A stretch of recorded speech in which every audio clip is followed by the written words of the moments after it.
Hello student, स्वागत है आपका विद्या ज्ञान क्लासेस में। और आज हम नया टॉपिक कर रहे हैं, संसदीय व्यवस्था। भारत की संसदीय व्यवस्था कर रहे हैं हम।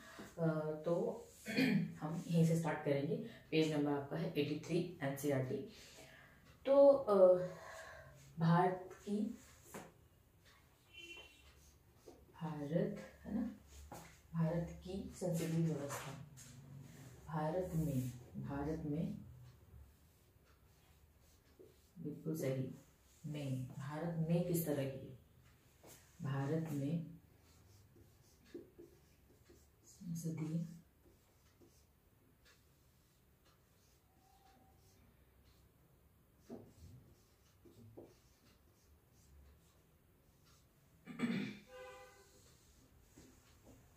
भारत में संसदीय व्यवस्था। तो आपका टॉपिक यहाँ से स्टार्ट होता है कि जब हम आज़ाद हुए थे, जब हमारा संविधान बन रहा था, जब लिखा जा रहा था, है ना, तो हमारा देश दो अधिनियम से संचालित हो रहा था, 1990 और 1935। ठीक है, 1990 then 1935 अधिनियम द्वारा। ओके, तो इन अधिनियमों से हमें क्या हो चुका था? इन दो अधिनियमों से हमें संसदीय व्यवस्था का अनुमान हो गया था। व्यवस्था का अनुमान या अनुभव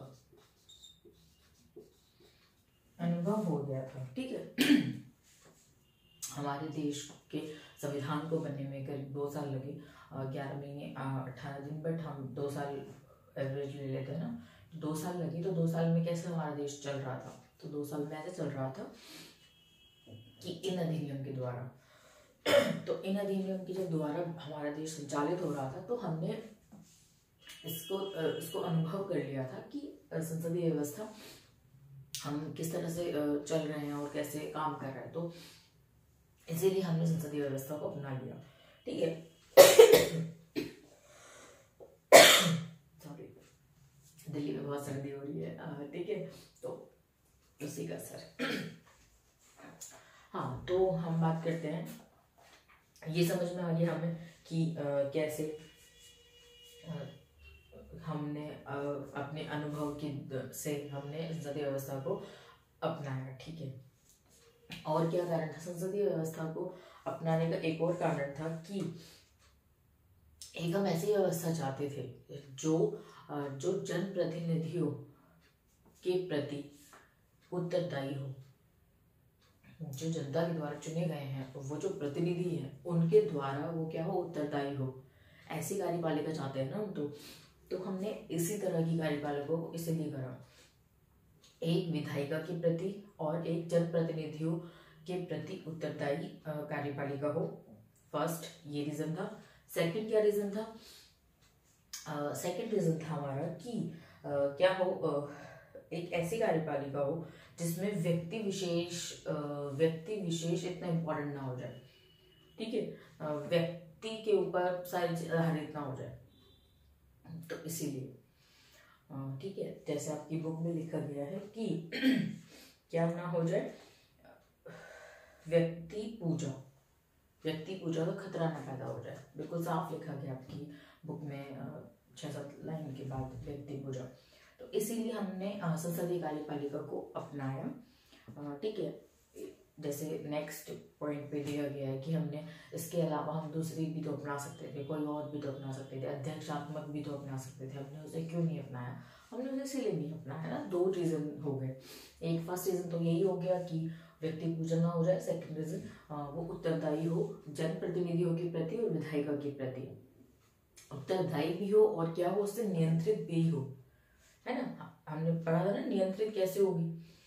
क्योंकि संसद के कुछ मेंबर उसमें भी हैं, तो उससे नियंत्रित भी होगी और उसको उत्तरदायी भी होगी उसके प्रति। तो इसीलिए ठीक है, ये 2 रीजन थे हमें इसे अपनाने के लिए। और इस व्यवस्था को हमने हमने अनुभव कर चुके थे और इसीलिए हमने इसे अपनाया अपने देश में। तो संसदीय व्यवस्था, ठीक है। 2 रीजन थे इसके। पहला रीजन इस व्यवस्था को अपनाने का कि अध्यक्षात्मक हमने क्यों नहीं अपनाई, व्यक्ति पूजा से बचना, ठीक है। और दूसरा इम्पोर्टेंट,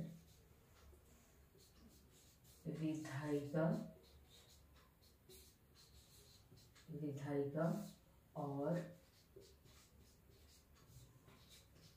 जन प्रतिनिधि के लिए उत्तरदायी होना, साथ ही नियंत्रित भी, ठीक है। साथ ही उससे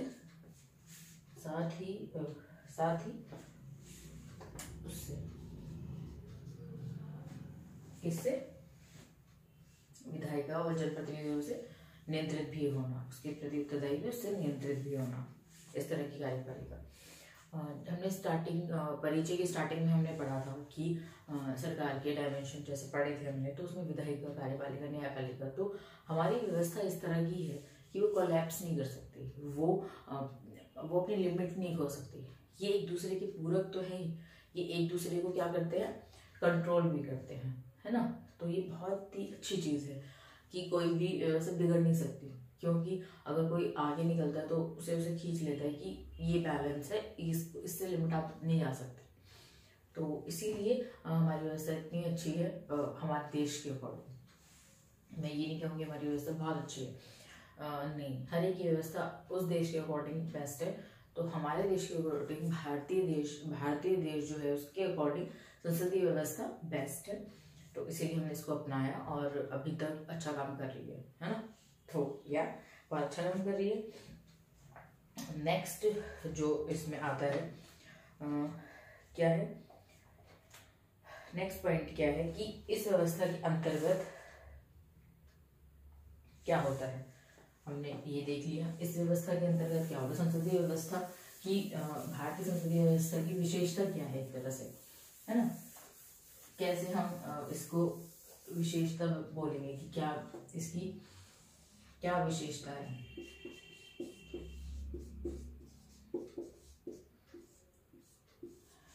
दो पॉइंट है इसके, आपकी बुक में 2 पॉइंट दिए गए हैं, ठीक है। 2 पॉइंट है, एक राष्ट्रपति, इसको इसमें लिख रही हूं मैं, औपचारिक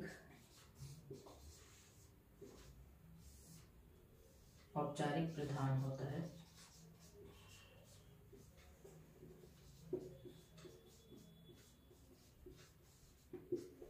सेकंड पॉइंट है, जो आपका प्रधानमंत्री है मंत्रिपरिषद और सरकार, राष्ट्रीय स्तर की जो सरकार है वो चलाता है। तो आप देखें जो राष्ट्रीय स्तर की सरकार है जो वो चला रहा है, तो वो कितना इंपॉर्टेंट हो गया। तो बेसिकली प्रधानमंत्री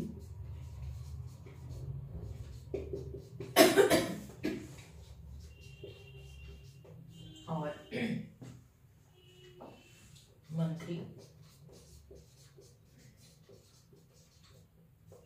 परिषद राष्ट्रीय, इसलिए थोड़ा लिख रही हूँ, राष्ट्रीय स्तर पर सरकार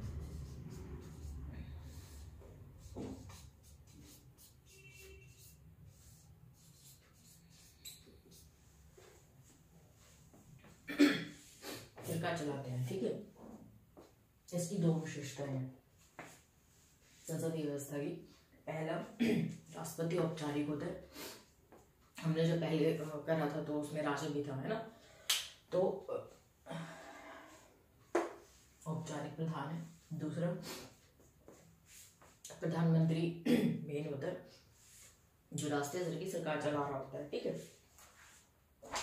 अगली लाइन दी गई है आपकी, राज्य स्तर पर भी संसदीय व्यवस्था को ही अपनाया गया है हमारे भारतीय संसदीय व्यवस्था में।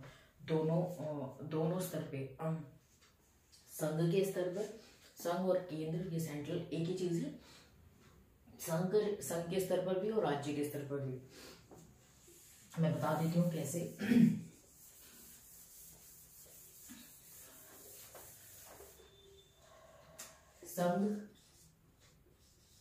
संघ को क्या कहते हैं, केंद्र, और राज्य को हम राज्य ही कर रहे हैं, ठीक है।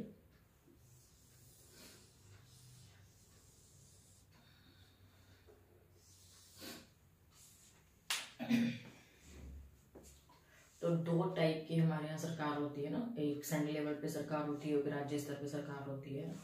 तो सेंट्रल लेवल पे जरूरी नहीं है कि जो सेंट्रल लेवल पे सरकार है वो क्या हो, राज्य में भी सरकार हो। जैसे पश्चिम बंगाल में ममता की सरकार है, दिल्ली में अरविंद केजरीवाल की सरकार है, आपकी सरकार है, और सेंट्रल में भाजपा की सरकार है। तो ऐसे ही, बट जो व्यवस्था है, जो संसदीय प्रणाली है, मतलब जो कार्यपालिका प्रणाली है, वो संसदीय व्यवस्था है, वही दोनों स्तर पे चलती है, ठीक है। तो कैसे उसका वो है वो देख लेते हैं एक बारी। जैसे आपकी बुक में क्या बताया गया है, राज्य के स्तर पर राज्यपाल, फिर मुख्यमंत्री और फिर मंत्रिपरिषद बताया गया है, ठीक है। तो मैं आपको संघ के स्तर पर भी बता रही हूँ ताकि आपको इजी हो जाए, ठीक है। पहला है आपकी बुक में, पहला क्या बताया गया है, पहला बताया गया है राज्यपाल, जिसे हम गवर्नर कहते हैं, राज्यपाल। यहाँ पर क्या आ जाएगा, राष्ट्रपति।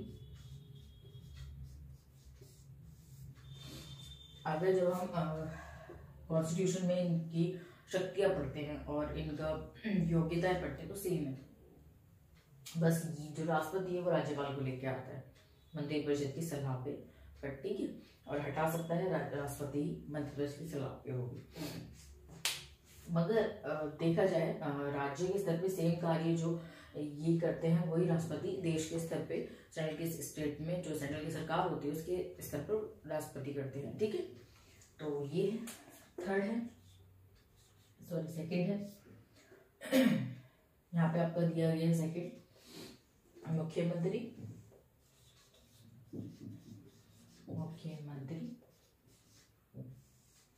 यहाँ पे कौन है, प्रधानमंत्री, है ना। यहाँ प्रधानमंत्री होंगे, वो देश के स्तर पे काम कर रहे हैं, ये राज्य के स्तर पे। थर्ड है वो सेम ही है, सॉरी मंत्रिपरिषद, है ना, ये सेम ही है, इनकी भी अपनी मंत्रिपरिषद है और इनकी भी, तो ये दोनों सेम ही मंत्रिपरिषद।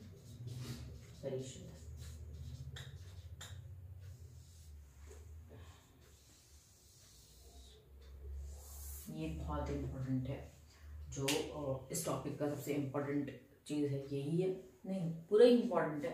विशेषता क्या है हमारी संसदीय व्यवस्था की, हमने क्यों अपनाया, अध्यक्षात्मक क्यों नहीं अपनाया, वो भी इम्पोर्टेंट है।